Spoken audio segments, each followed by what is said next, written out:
Monsieur Noé, vous avez publié récemment un livre aux éditions Bernard Giovannangeli, éditeur, qui s'appelle Le défi migratoire, l'Europe ébranlée. Et c'est un ouvrage très intéressant que vous divisez en deux parties et je vous remercie de répondre à nos questions. La première que j'aimerais vous poser est la suivante. Quelles sont, selon vous, les principales raisons des migrations actuelles auxquelles nous sommes confrontés ? Alors, le but de l'ouvrage est d'analyser les différents types de migration, notamment pour comprendre le phénomène qui est en train de se passer et puis d'apporter aussi des solutions. Parce qu'on voit bien que c'est un problème qui engendre des morts, des gens qui se noient en Méditerranée, qui engendre des déstabilisations des États européens actuels. Et trop souvent, on a une vision un peu trop unitaire du phénomène migratoire. C'est-à-dire qu'on parle des migrations ou des immigrés, sans voir qu'il y a en fait différentes typologies de migration qui correspondent à différents pays. Les gens qui partent de Syrie ou d'Irak ne partent pas pour les mêmes raisons que ceux qui partent d'Algérie ou qui partent du Kenya ou de Côte d'Ivoire. Alors, on peut faire une typologie à peu près en trois parties. Il y a trois grandes raisons pour lesquelles les gens partent. Des raisons économiques, donc des pays pauvres ou des pays en problème de développement. Ça, ce n'est plus aujourd'hui la cause principale dans les grands flux migratoires que nous connaissons. La deuxième raison est d'ordre politique, donc des gens qui sont attaqués par leur régime, notamment des ethnies minoritaires ou des religions minoritaires qui sont attaquées et des gens qui partent pour fuir la répression politique. Et la troisième raison, elle est militaire, elle est guerrière, c'est la principale raison au Proche-Orient, situation de guerre créée par l'État islamique et donc des gens qui fuient les bombardements et qui en fait n'ont pas le choix, soit ils restent sur place et ils risquent de perdre la vie, de mourir, soit ils partent. Ce qui, dans la solution à apporter aux migrations, est évidemment important parce que quand on est confronté à des gens qui ont le choix entre partir ou mourir, il est bien évident que partir est en fait pour eux la seule solution. Et donc la manière dont on devra répondre au phénomène migratoire sera bien différente que simplement des questions économiques ou politiques. Alors à ce propos, que pensez-vous de la gestion allemande, on en a beaucoup parlé, française et plus généralement européenne, puisque en Grèce, dans les pays de l'Est, les migrations sont souvent violentes et très nombreuses. Que pensez-vous de la manière dont ces flux de population sont gérés ? Alors, pour l'Europe, on assiste à un ébranlement, c'est-à-dire que de nombreux problèmes qui étaient soulignés par différents acteurs, des hommes politiques, des intellectuels, sur les dysfonctionnements de l'Union européenne, se sont révélés au moment de ce phénomène migratoire.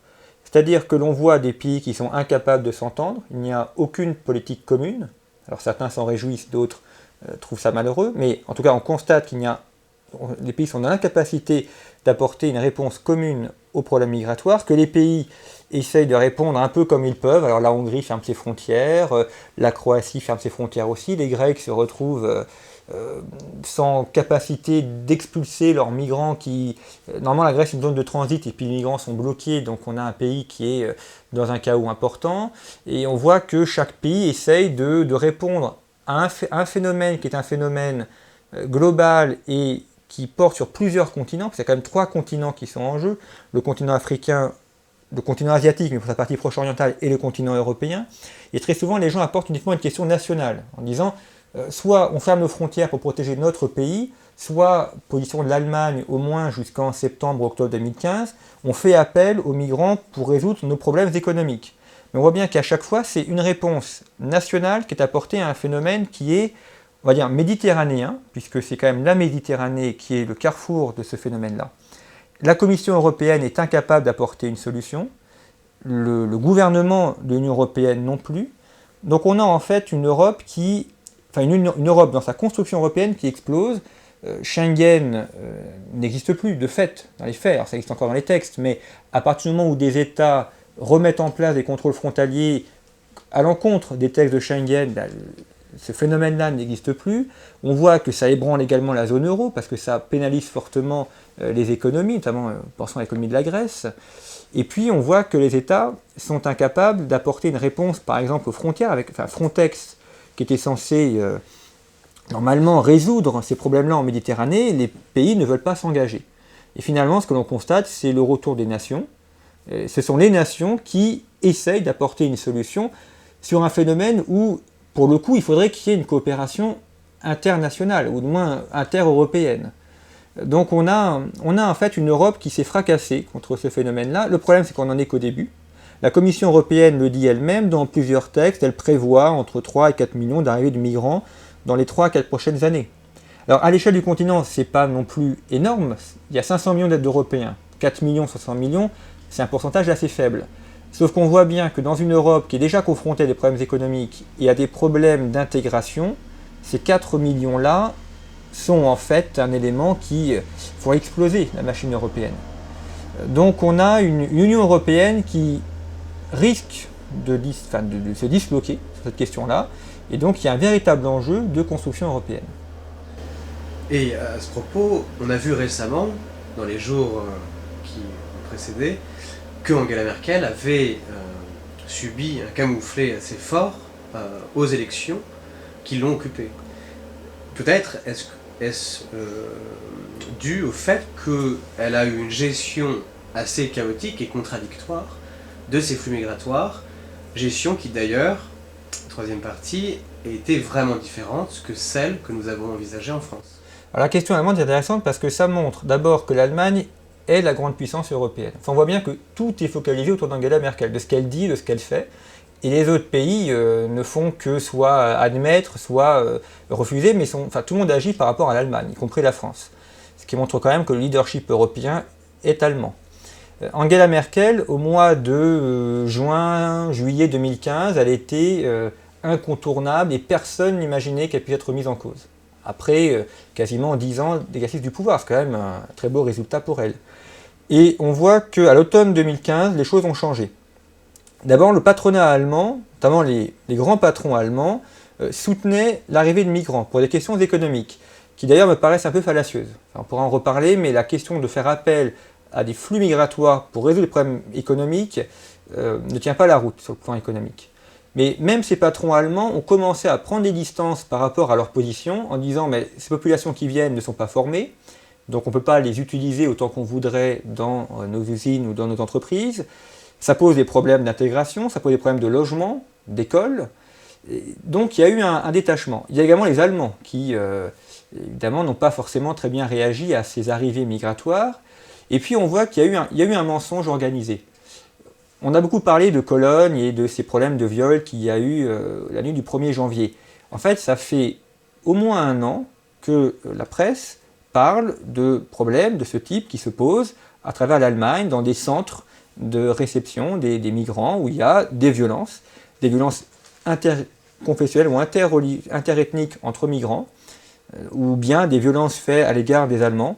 Et ces phénomènes-là ont été cachés. Ça apparaissait, mais ce n'était pas révélé au grand public. Et quand il y a eu ces viols en Allemagne, on voit que la première réaction était de cacher les choses. Et puis finalement, il y a un retour du réel qui a fortement ébranlé le gouvernement. C'est un peu comme Tchernobyl, en fait, en termes de gestion des choses. Tchernobyl, c'est un mensonge de l'État soviétique qui veut faire croire qu'il ne s'est rien passé, qu'il n'y a pas de danger radioactif. Et en fait, on se rend compte que le gouvernement est responsable de l'explosion de Tchernobyl, puisqu'il a fait un test, il a poussé la centrale à un niveau beaucoup plus élevé que ce qu'elle pouvait recevoir, et que le gouvernement soviétique n'a pas non plus réagi à l'explosion. Et ça a fortement ébranlé le gouvernement soviétique de l'époque. Et là, c'est pareil pour les migrations. Le gouvernement allemand a menti, il a essayé de camoufler des crimes qui étaient commis. On oublie d'ailleurs trop souvent de parler du rôle des mafias dans le phénomène migratoire, qui est essentiel. Et puis là, il y a ces élections avec ce parti qu'on prend comme d'extrême droite, mais il faudrait en vérifier les termes et puis voir également quel est leur programme, parce que, vu de France, c'est un parti qui nous est inconnu. En tout cas, il y a des Allemands qui s'expriment. Et là aussi, en fait, le problème migratoire rejoint un autre problème qui est le problème démocratique. C'est que les populations ne sont pas complètement favorables à l'arrivée de migrants. On leur a imposé, ce qui est un problème en termes démocratiques. Et là, les Allemands s'expriment dans les urnes. Alors on peut penser qu'ils sont peut-être mal votés, mais enfin, si on est dans une démocratie, on doit aussi accepter que les gens votent pour des partis qui ne sont pas forcément soutenus par le gouvernement. Alors on va voir comment ça va se passer pour la suite, mais Angela Merkel est quand même très affaiblie, y compris dans son propre camp. Et puis sa position en Europe est elle-même affaiblie. On voit qu'elle essaye de résoudre la question avec les Turcs en faisant des tractations, en disant aux Turcs on vous donne de l'argent, ou bien on vous introduit dans l'Union européenne si vous gardez les migrants chez vous. Bon, tractation dont Erdogan s'est très bien joué. Mais en tout cas, pour l'instant, l'intérêt allemand semble passer devant l'intérêt des autres Européens. Et vous parliez de ces mafias qui s'occupent, et puis on pense tout de suite aux passeurs. Qu'est-ce que vous pouvez nous dire, notamment par rapport à l'État islamique, sur ces mafias qui s'occupent du transit des clandestins, ou sur la volonté de l'État islamique d'envoyer un flux de population pour déstabiliser l'Europe et l'Occident plus généralement? Alors il y a eu ce drame qui est intervenu l'été dernier, on a retrouvé un camion frigorifique avec 40 ou 50 migrants qui étaient enfermés dedans, qui étaient étouffés, qui sont morts étouffés. Bon, on sait maintenant que ce sont des Roms, enfin certains Roms, évidemment, il ne faut pas non plus tous les stigmatiser, mais certains Roms qui avaient organisé ce trafic d'esclaves. On ne sait pas vraiment comment ça s'est passé, peut-être qu'ils ont pris peur, qu'ils sont partis, ils ont laissé ces personnes dans le camion qui sont mortes étouffées. Donc on est là face à des mafias qui ne voient ces personnes que comme des marchandises, qui leur apportent beaucoup d'argent, qu'elles sont prêtes à laisser mourir, qu'elles sont prêtes aussi à tuer, le cas échéant. C'est un vrai problème parce qu'on a également les routes de la drogue qui passent par ces éléments-là. Et puis, il y a également le danger islamique, danger terroriste. Alors, c'est très intéressant parce que quand on a fait le livre, le manuscrit, évidemment, prend toujours un peu de temps à écrire, mais on était début novembre 2015 et on parlait d'infiltration djihadiste parmi les réseaux mafieux. Et on s'est posé la question début novembre 2015, donc vers le 8-10 novembre 2015, de parler de ces infiltrations djihadistes. Finalement, on en a parlé dans l'ouvrage, et comme vous le savez, comme on l'a appris quelques semaines plus tard, parmi les personnes qui ont fait les attentats à Paris le 13 novembre 2015, il y avait des des djihadistes infiltrés parmi les mafias. Et l'État islamique a clairement dit qu'il voulait utiliser l'émigration pour envoyer des islamistes en France, ce que le ministre de la Défense, Jean-Yves Le Drian, a reconnu officiellement dans un entretien au Figaro début mars 2016.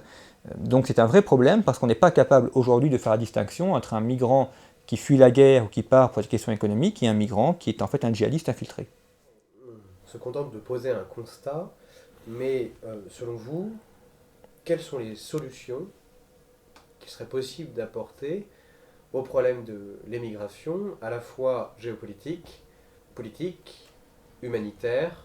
Il faut d'abord comprendre le phénomène migratoire pour apporter des solutions aux causes, parce que souvent on parle de solutions qui n'ont pas de rapport avec les causes. Il y a un grand démographe français, qui est le recteur Gérard-François Dumont, qui a beaucoup étudié ces phénomènes migratoires, et qui explique très bien que les migrations, ce sont des flux. C'est-à-dire qu'il y a des zones de départ et des zones d'arrivée, et des zones de transit. Et les zones de départ sont des zones répulsives, les zones d'arrivée, des zones attractives. Et la zone de flou, la zone de transit ne sert qu'à passer. Si on prend le cas actuel, vous avez une zone répulsive qui est la Syrie, où les gens partent pour la guerre. La Hongrie, la Croatie ne sont que des zones de transit, et la zone attractive d'arrivée, c'est soit l'Allemagne, soit l'Angleterre. Alors, certains évoquent l'idée de construire des murs ou des barrières. En fait, c'est assez inefficace, parce que la migration étant un flux, si on fait une barrière, on peut détourner le flux. Donc par exemple, la Hongrie érige un mur, les migrants ne passent plus par la Hongrie. Donc ils passent ailleurs. Mais comme le but pour les migrants n'est pas d'aller en Hongrie, ce n'est pas trop gênant pour eux de ne pas pouvoir passer, ils passent par ailleurs. En revanche, ça ne résout pas le problème. Le but étant l'Allemagne, eh bien, ils essaient de trouver d'autres routes pour intégrer l'Allemagne. On voit ce qui se passe à Calais, on fait un mur, donc on empêche les migrants de passer. Ça n'arrête absolument pas les flux migratoires, puisque les gens continuent à venir. Simplement, comme il y a un barrage, eh bien, le flux migratoire s'entasse devant le barrage, et on a maintenant la jungle de Calais, une ville, 7000 habitants, 12 000 personnes entre Calais et les autres jungles environnantes qui sont entassées dans la zone. Mais le fait de créer un barrage ne résout pas le problème. C'est une solution pour l'Angleterre qui n'a peut-être moins de personnes chez elle, mais en tout cas, ça ne résout pas le problème du départ, de l'arrivée et des flux, ni des réseaux mafieux qui interviennent là-dessus. Donc, pour régler la crise, il faut d'abord rendre les zones répulsives moins répulsives, donc ça veut dire trouver une solution à la guerre, ça c'est incontournable. Le gouvernement français précédent est quand même responsable de la déstabilisation en Libye. Les observateurs avaient exactement prévu ce qui allait se passer en Libye si on intervenait contre Kadhafi, qu'on le renversait. Enfin, il suffit de relire des interventions de 2010-2011 avant les bombardements. Les choses avaient été prévues, donc à savoir que le pays était tombé dans le chaos et puis que les réseaux mafieux et islamiques allaient se développer. C'est exactement ce qui se passe. Le gouvernement français n'a pas non plus très bien joué la crise syrienne, avec quand même une aide apportée à des opposants à Bachar el-Assad. Il est ce qu'il est, Bachar el-Assad, mais enfin en même temps, on a quand même apporté une aide directe ou indirecte à des mouvements islamistes qui déstabilisent la zone. Donc il faut d'abord rétablir la paix dans ces zones, lutter contre les réseaux mafieux, donc contre les gens qui participent à ces flux, et puis trouver une solution des personnes qui sont déjà présentes en Europe, d'abord leur permettre de retourner dans leur pays, et puis ensuite résoudre aussi les conditions sanitaires dans lesquelles elles vivent, qui sont quand même désastreuses. La jungle de Calais, c'est quand même quelque chose d'indigne et qui n'est pas respectueux des personnes. Et vous évoquez à plusieurs reprises dans les solutions que vous citez la question de la catalaxie que vous avez notamment repris de chez Hayek. Alors la catalaxie, c'est effectivement une idée qu'on trouve chez Friedrich Hayek, qui est un auteur, un économiste du XXe siècle, école autrichienne, dont la réflexion porte sur la liberté. Et effectivement, la catalaxie, c'est un terme issu du grec qui considère, ce que Hayek appelle également l'ordre spontané, à savoir que lorsqu'on laisse faire les populations ou les personnes, elles se structurent elles-mêmes de façon assez autonome. Par exemple, la jungle de Calais, vous avez un reportage de France 2 qui a été réalisé au mois d'octobre ou novembre 2015, très intéressant. On voit comment les gens se sont organisés dans la jungle. Vous avez un chef, une sorte de maire qui est élu, il y a des boutiques qui se créent, vous avez des écoles. C'est-à-dire que sans intervention de l'État, les gens ont recréé une société d'ordre spontané qui s'est créée assez librement. Et puis l'autre idée d'Hayek, c'est la question de la liberté migratoire. Alors c'est aussi une solution, c'est-à-dire de libéraliser les migrations pour résoudre la crise migratoire. Alors quand on parle de libéraliser les migrations, il y a souvent un contresens qui est fait. Ça ne veut pas dire lever toutes les frontières, ouvrir toutes les portes, puis permettre à tout le monde de passer. C'est pas ça, la liberté migratoire. La liberté migratoire repose sur 3 éléments. D'abord, la facilitation des flux migratoires. Deuxièmement, la vérité des flux migratoires. Et puis, troisièmement, la volonté migratoire. La facilitation des flux migratoires, c'est-à-dire permettre aux personnes qui souhaitent partir de pouvoir partir librement, parce que quitter une zone en guerre, c'est un droit humain. Enfin, évidemment, en France, on vit quand même bien, donc on n'a pas forcément envie de partir ailleurs, mais il est normal que des populations qui subissent la guerre et des bombardements aient envie de partir pour assurer la survie de leur famille. C'est quand même... pensons en France, quand il y a eu l'invasion allemande, les gens sont partis des territoires occupés, il y a eu l'exode. Donc la liberté migratoire est quand même un fait imprescriptible, c'est normal que des gens veuillent quitter des zones dangereuses.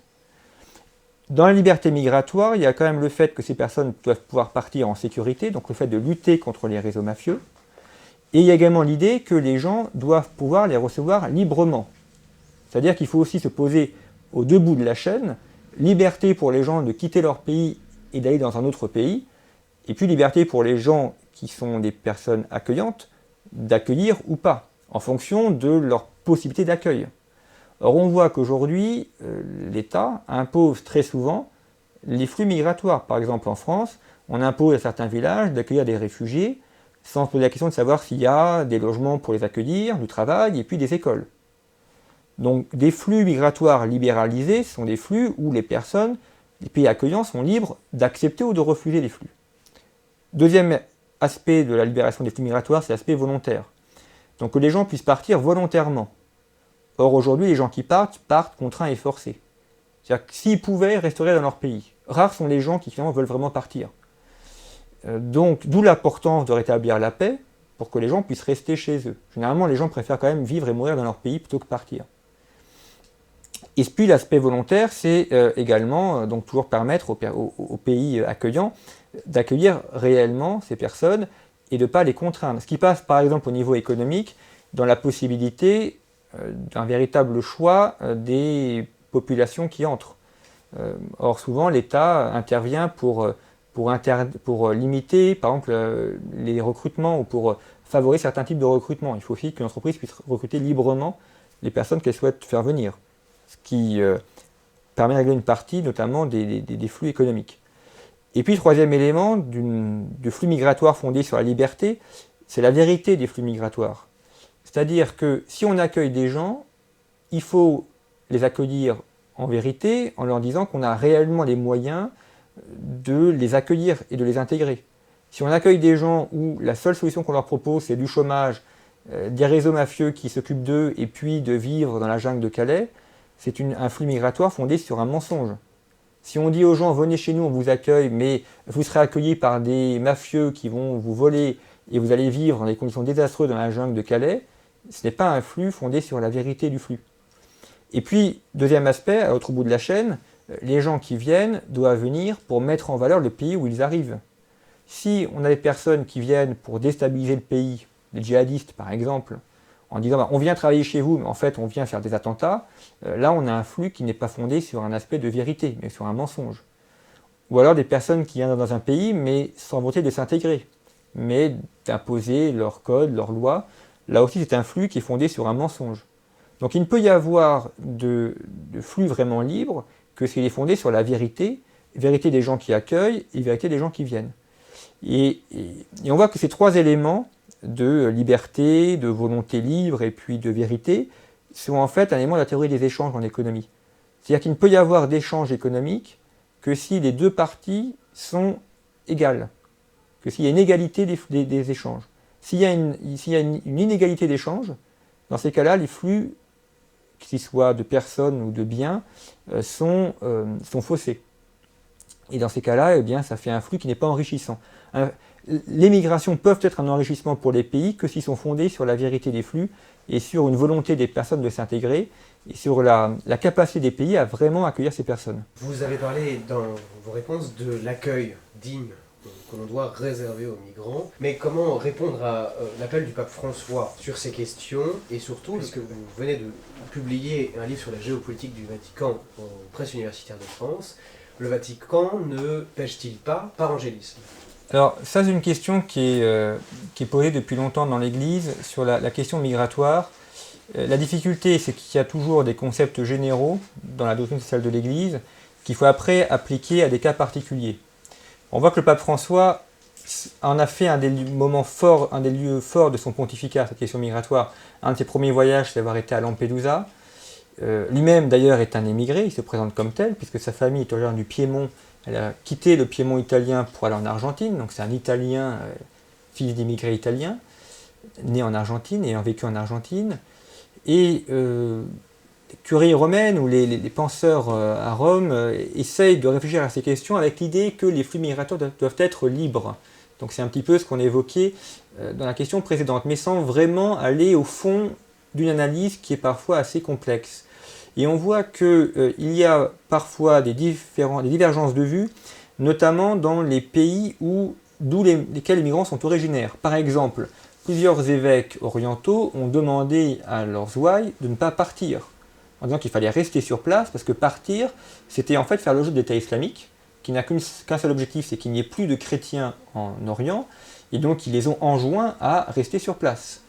Il y a également, il y a un an ou deux, des procédures lancées contre des prêtres orientaux qui étaient partis aux États-Unis pour quelques années pour s'occuper des personnes qui avaient migré aux États-Unis et qui restaient sur place et qui ne rentraient pas.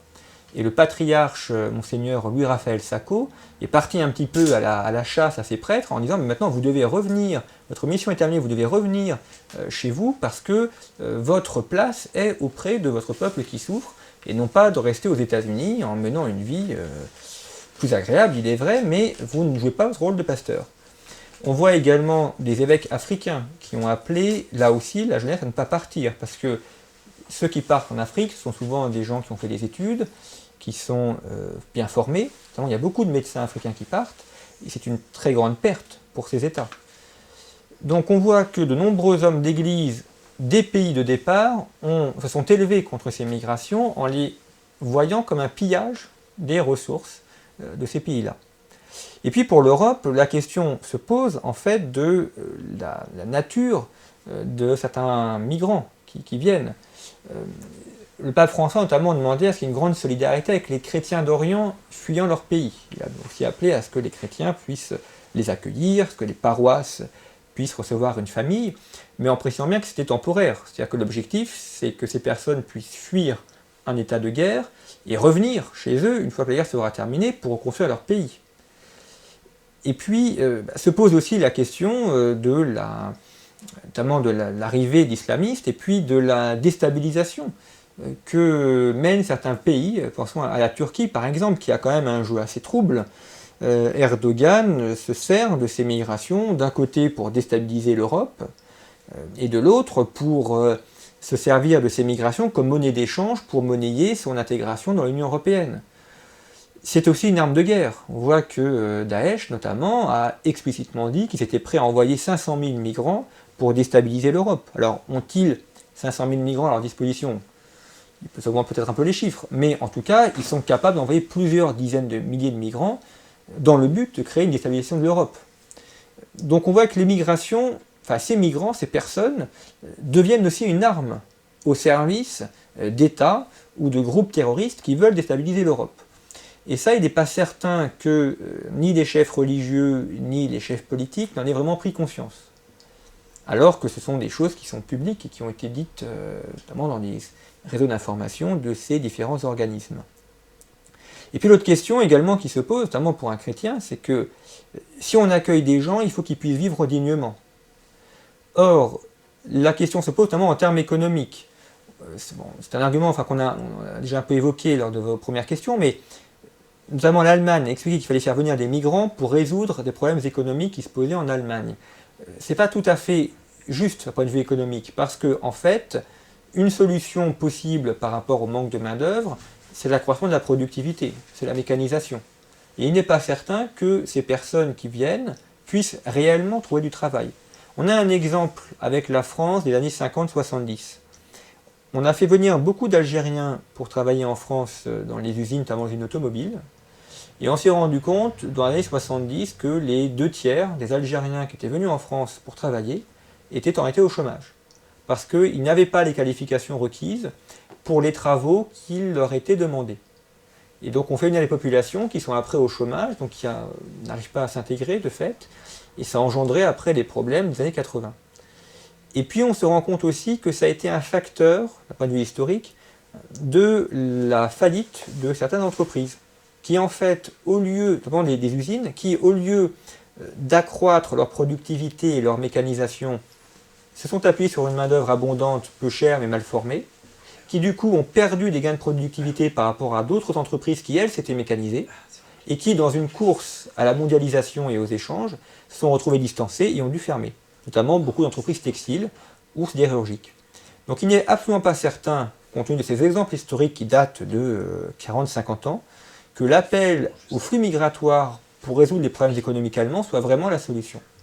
Le Japon, par exemple, qui a des problèmes de main-d'œuvre identiques à ceux d'Allemagne, ne fait pas appel aux migrations, mais développe la robotisation et la mécanisation. Et dans une industrie, dans une économie qui est une économie tertiaire, qui n'est plus une économie de main-d'œuvre, mais une économie du savoir, et une économie de la mécanisation, l'argument de la migration comme facteur économique me paraît un argument faux, et mensonger donc, et qui, je pense, nuira beaucoup plus à l'économie allemande que ce qui lui permettra réellement de s'en sortir. Merci Jean-Baptiste Noé. Merci à vous.